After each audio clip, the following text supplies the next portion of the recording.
नमस्कार दोस्तों, स्वागत है आपका हमारे चैनल पर। आज की बड़ी खबरें। नए साल में किसान होंगे माला माल। पश्चिम बंगाल विधानसभा चुनाव 2026 को निष्पक्ष और पारदर्शी बनाने के लिए निर्वाचन आयोग ने इस बार अभूतपूर्व तकनीकी घेराबंदी की है।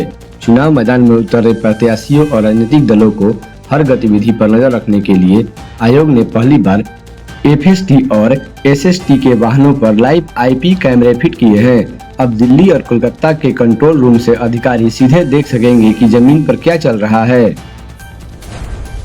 पश्चिम बंगाल विधानसभा चुनाव 2026 के करीब आते ही राजनीतिक सरगर्मी तेज हो गई है। ममता बनर्जी सरकार के खिलाफ अमित शाह की चार्जशीट के अगले दिन पश्चिम बंगाल प्रदेश भाजपा अध्यक्ष सामयिक भट्टाचार्य ने सोशल मीडिया पोस्ट के जरिए ममता बनर्जी की तुलमुल कांग्रेस सरकार पर तीखा हमला बोला है। उन्होंने ममता बनर्जी सरकार से 3 तीखे सवाल पूछे हैं। ईरान पर अमेरिकी हमलों की वजह से अमेरिका में पेट्रोल डीजल की कीमत बढ़ गई है, साथ ही महंगाई भी तेजी से बढ़ रही है।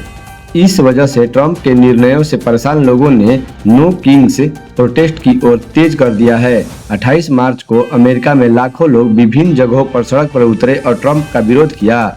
अमेरिकी जनता यह मान रही है कि ईरान पर अमेरिका द्वारा किया जा रहा हमला कहीं न कहीं अमेरिकी हितों और सुरक्षा से जुड़ा मामला नहीं है।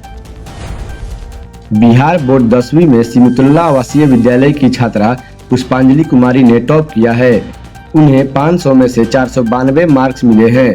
98.4% रिजल्ट के साथ पुष्पांजलि ने रैंक 1 प्राप्त किया।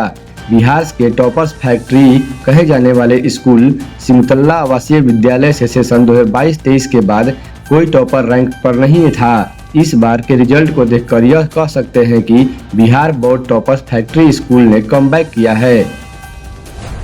बिहार के राजनीति में रविवार की दोपहर एक कांग्रेस के बागी विधायक सुरेंद्र कुशवाहा अचानक बिहार सरकार के मंत्री अशोक चौधरी के सरकारी आवास पर पहुंचे। राज्यसभा चुनाव में अपने ही पार्टी का गच्चा देने वाले विधायक सुरेंद्र कुशवाहा को इस मुलाकात की महज शिष्टाचार भेंट मानना मुश्किल है। भारत की इकोनॉमी के लिए पिछला कुछ समय शानदार रहा है, लेकिन अब आने वाले दिन थोड़े चुनौतीपूर्ण हो सकते हैं। वित्त मंत्रालय की मार्च 2026 की ताजा रिपोर्ट के मुताबिक फरवरी तक भारतीय अर्थव्यवस्था ने मजबूत पकड़ बनाए रखी थी, लेकिन अब मिडिल ईस्ट के संकट और कच्चे तेल की बढ़ती कीमतों का असर दिखने लगा है। जदयू के कुछ नेताओं और कार्यकर्ताओं के बीच निशांत कुमार को मुख्यमंत्री बनाने की मांग जोर पकड़ रही है। पूर्व मंत्री और फुलवारी शरीफ के विधायक श्याम रजक ने खुलकर कहा है कि निशांत में मुख्यमंत्री बनने की सभी गुण है। उन्होंने कहा है कि जदयू के कई कार्यकर्ता चाहते हैं कि नीतीश कुमार की जगह अब निशांत कुमार जिम्मेदारी संभाले।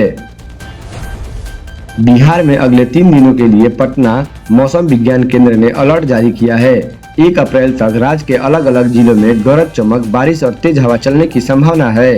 29 मार्च की वेस्ट चंपारण, ईस्ट चंपारण, गोपालगंज, सिवान, सारण, मुजफ्फरपुर, वैशाली, समस्तीपुर, दरभंगा, मधुबनी, पटना, भोजपुर, बक्सर, कैमूर, रोहतास, औरंगाबाद, गया, नालंदा, नवादा, अरवल, जहानाबाद, बेगूसराय और शेखपुरा में मौसम समान रहने की संभावना है।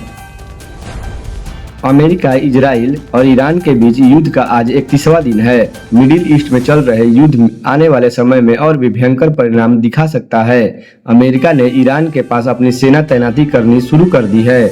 अमेरिका के लिए ईरान की ये डगार आसान नहीं मानी जा रही है। ईरान चारों तरफ से ऊंचे पहाड़ और पर्वत से घिरा है। ईरान में तपती गर्मी में जला देने वाले रेगिस्तान है, जहां किसी भी फौज का टिक पाना मुश्किल है। ईरान की संसद के स्पीकर गलीबाफ ने अमेरिका पर आरोप लगाया है कि वह सार्वजनिक रूप से बातचीत की बातें करता है, जबकि गुपचुप तरीके से जमीनी हमले की तैयारी कर रहा है। रॉयटर्स ने ईरानी सरकारी मीडिया के हवाले यह रिपोर्ट दी है कि उन्होंने यह भी कहा है कि देश की सेना अमेरिका के संभावित जमीनी हमलों का सामना करने के लिए तैयार है और चेतावनी दी है कि वे वाशिंगटन के क्षेत्रीय सहयोग को सजा देंगे। खलीफफ ने कहा है कि ईरान भी जवाब हमले के लिए तैयार है और सेना इंतजार कर रही है। पाकिस्तान में ऊर्जा और ईंधन बचाने के उद्देश्य से सप्ताह में 2 दिन का स्मार्ट लॉकडाउन लागू करने का प्रस्ताव सोशल मीडिया पर सर्कुलेट हो रहा है।